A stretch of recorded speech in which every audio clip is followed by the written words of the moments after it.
What up, my ninjas? I'm Strident, and I am back with a movie review. It's been a while. Um, Today's review is obviously Django Unchained. Um, if you guys know, anyone who knows me knows I am not a Tarantino fan. I actually can't stand uh, Tarantino, typically. Um, I think he's really good at conversation, but a lot of times his films just, it's like him kissing his own ass or, playing with his Johnson because he's like explaining how smart he is. You know what I'm saying? Um, and the only movies of his that I actually liked, I liked parts of the first Kill Bill, and I liked parts of From Dusk Till Dawn, and there were a couple parts in Reservoir Dogs that were okay, but my favorite film of his was Jackie Brown. Um, Overall, though, I don't really like his movies. I'm not a drug addict. I was never really interested in drugs, so most of the movies that have that focus, I just didn't give a shit. I'm not into like a whole bunch of talking and then some random ultra violence. That kind of stuff gets boring because it's just not, whatever. But all that said, and I know some of you probably cut this off with what I said there. All that being said, Django Unchained is pretty damn amazing. It's it feels less like a Tarantino movie because he doesn't indulge himself. He doesn't overindulge himself like he did in other films with little things like his foot fetish and like his pop culture, his ridiculous amount of pop culture references. He didn't do that. Instead, they were interwoven in the story. Some of that was. I mean, you have the film is called Django. The name comes from an old school spaghetti western starring Franco Nero. That was one of the ones that at the time was considered super violent, and it was banned in a lot of countries. Then they made a sequel. The sequel came out so many years later. I think the first one was in like the 70s, and the next one was in like, or the 60s and the late 60s, early 70s, and the next one was in the late 80s or mid 80s, around the time Rambo was big. And Franco Nero had different hair. He is had a chain gun, just like in the original. It was just a little bit more modern. I didn't really like the second one so much, but anyway, Franco Nero shows up in this film. I was like, wow. When there's a scene where there's a Mandingo fight going on in Mr. Candy's house, and it's when you're introduced to Mr. Candy. The guy yelling in, I want to say, Sicilian? I could be wrong. It's Franco Nero. But little touches like that, it's pretty cool to see, him pay tribute as opposed to just plain ripping off. Because in some of the other films, I felt like he was just ripping shit off, and people were giving him credit because they had never seen what he ripped off. In this film, he does take things from other stuff, but it feels more as a tribute than a straight ripoff. And for that, I got to give him props. Even his character, he didn't play a complete. I mean, I guess he's a scumbag because he's dragging around slaves, working on a plantation. But his character actually wasn't like super grimy like in the character he played, which I doubt this was. Well, actually, I won't say I doubt it, but he didn't play someone as fucked up as he was in Planet Terror, and I wonder if that was Rodriguez's idea. But anyway, usually or From Dusk Till Dawn also, he was really fucked up in that movie. And I know bad guys are more fun to play, but shit. But overall the movie is really fun. It's really, well, I shouldn't say it's fun. It's a pretty tense, intense movie. But if you watch it with a kind of like a captive audience, don't sit there and try to take it apart because you heard about controversy because it's got slavery in it.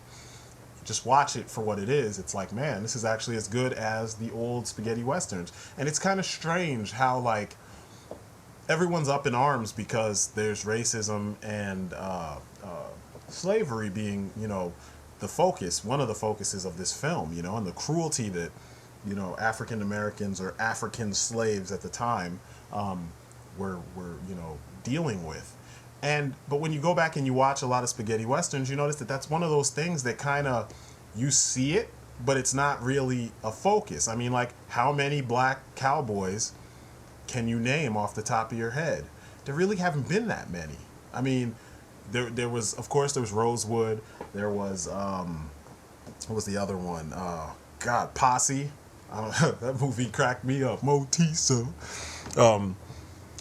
You know, and there was like probably a handful of others that I just don't remember, and they weren't handled with this kind of style. You know what I'm saying? Like Django felt like the same. He was the same caliber as all the white cowboys that you had seen. All those quick draws and all those hard men that would go in and not get shot up. You know what I mean? Django took his licks, but throughout the whole movie, he actually used his brain. He was actually really good at what he did.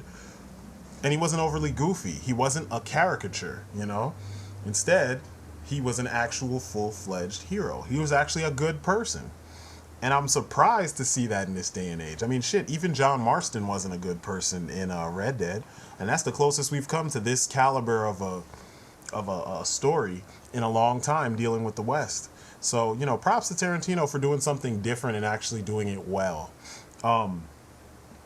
Every performance in the film was freaking well done.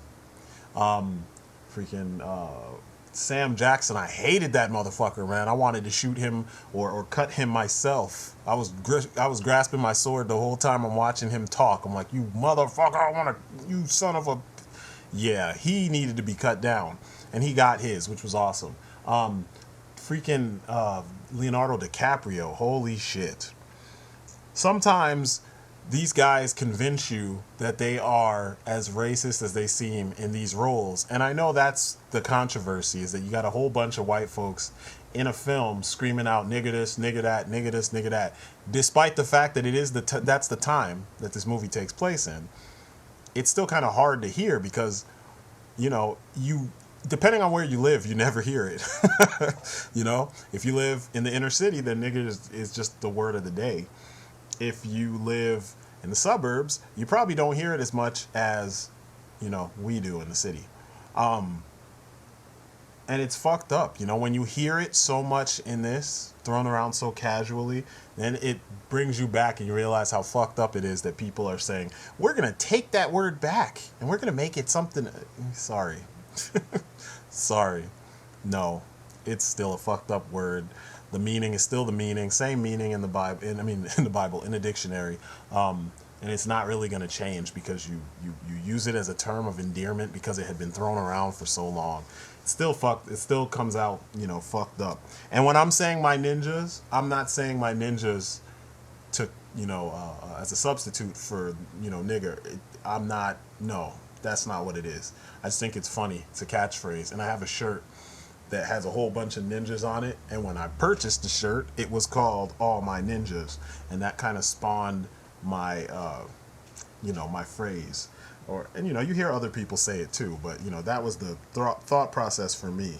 I'm not big on the N-word, so, you know, I mean, it doesn't scare me like some people. Some people hear it and they're like, oh my God, like they never knew it fucking existed. No, it existed, and this is a perfect example. Also, the cruelty that you're seeing in the film. It's not like exaggerated cruelty. I mean, there's no gimps and shit, you know what I mean? But it is pretty fucked up, and you're just like, damn, people treated people like this. I mean, I heard people walking out of the film. I heard people complaining. Spike Lee was talking shit about the film. It's like, you know,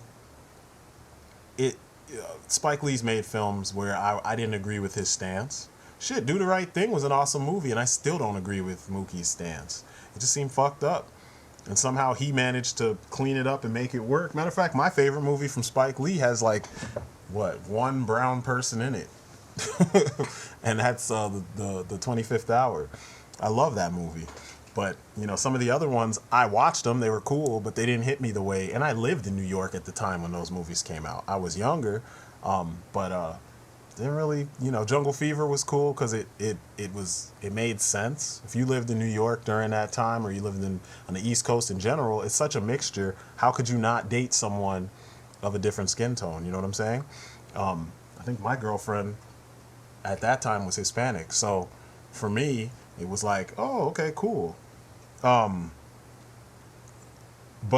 you know, still, well, at the time, I'll say at the time that, you know, that was a big deal. And I was young too. God. But anyway, back to the point.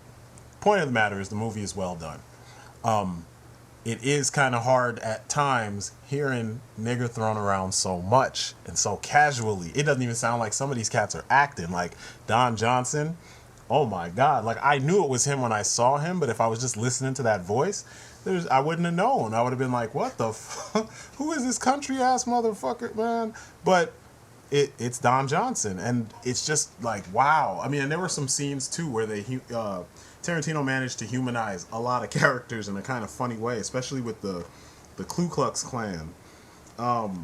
They just seemed like a bunch of idiots who just were doing what they saw everyone else doing, even though they didn't think it made sense. You know what I mean? And it kind of goes to show you that it's pretty possible that that is the mindset of the cats that started this shit, you know?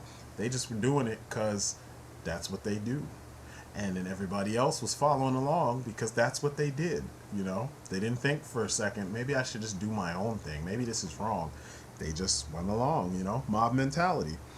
It's basic psychology, actually, which is kind of sad. But anyway, Christoph Waltz. I'm sorry it took me so long to even get to him. I had been hearing a whole lot about this guy because of Inglourious Bastards. And the only movie I saw him in was The Green Hornet. And I thought he was okay. But he is pretty damn amazing, you know? You believe him. You like his role. His character seemed like a genuinely... I mean, he was a little off, but he seemed like a genuinely respectable character in to some degree. And the fact that you got a German who wasn't about enslaving other people, not to say that all Germans are, but commonly you always get European guys as the villain. And it's one of those Hollywood cliches, you know, especially when it's an American action hero, you know what I'm saying, in some ways. So I was kind of surprised. There were less stereotypes in this than what's usually in a Tarantino film. The fact that the slaves were all over the place, you know, and the fact that Django's wife got it pretty bad on a regular basis, you know. It brings up thoughts of what I've heard, the argument that a lot of female characters exist as a means for the hero to make his, heroic journey, to further his heroic journey. And I've heard that before, but this seemed plausible. You know what I'm saying? And I know people are still going to bring that point up, but this seemed like this shit probably happened all the fucking time. It's just not everyone got the chance or the means to go back and right what was fucking wrong. So I got to give him props for that. He didn't take it in a fetishistic kind of way, you know? He made it kind of more, actually more of the torture to men seemed fetishistic instead of women. With women, it just seemed like, God, it was always throwing them around, you know? Just whip the shit out of her and throw her around. It was just like, God, man. But yeah, this movie it works on several levels. It reminds you that, what we have now, and we still got strides to make, what we have now, we shouldn't take it for granted. Because, and this is for black folks I'm talking about, because, we're the ones that were being persecuted in this time. And, there were a lot of persecution, but in this particular story, in this place, in time, they were showing the persecution of brown-skinned people in the U.S., and nowadays, people just take the shit too lightly. Prejudice still exists. I live in the Midwest, and we still get looks every now and then. My wife is white, and I get looks from ugly black women all the time, like, the fuck are you doing with that girl? Or she's taking, our black men. I'm sorry, it's not like that, actually, And we should stop thinking like that, We're people. When DiCaprio, there's a scene where he's... explaining about the difference between like a fundamental difference in the biology of a black man versus everyone else, and he's sawing on a skull. It's like, man, okay, that came off of a black man, which means it should drive home the point. Your skull is pretty much just like that, underneath all this, the skin, we're the same. I don't think that was necessarily intended because the scene had a different kind of tone to it and it was going in a different direction. But, I was thinking about several levels while I was watching. I was thinking on several levels while I was watching, and I was just like, man, that really drives home the point that, we are all the fucking same underneath. And, yeah, we need to not take things so for granted, And people need to stop being so squeamish. Granted, this stuff is harsh.